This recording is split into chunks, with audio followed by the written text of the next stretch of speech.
Welcome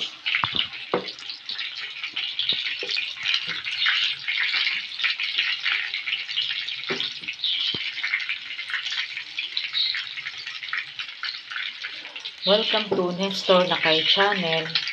Ang niluluto po natin ngayong araw na to, nagluluto tayo ng skinless longganisa.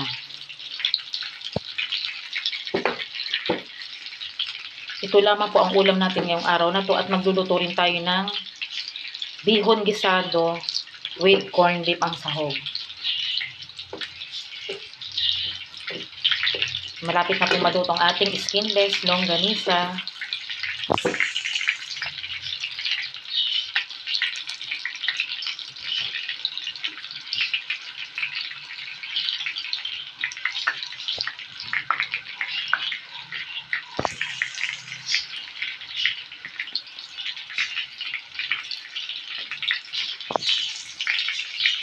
Pagkatapos po natin magluto ng skinless longganisa, ang lulutuin naman natin ay bihon gisado with corned beef.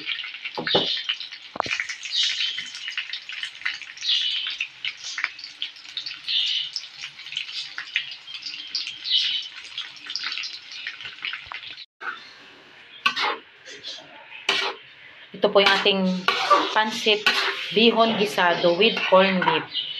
Masarap din po itong ulam sa kanin. Masarap ding almusal, merienda at ulam sa kanin.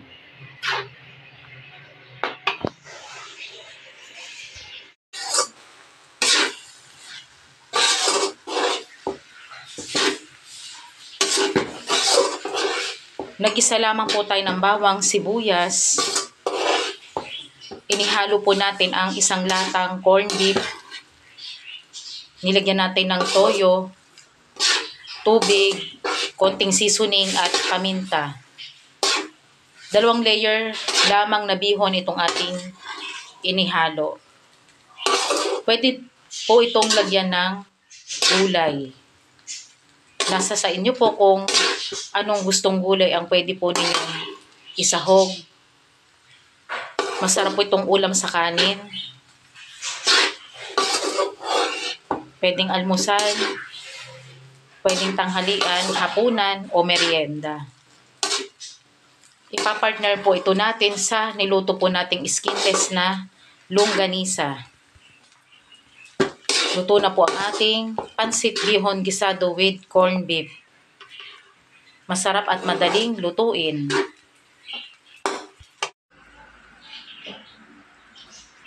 Ulam for today: skinless longganisa at pansit gisado bihon with corned beef. Masarap at madaling lutuin.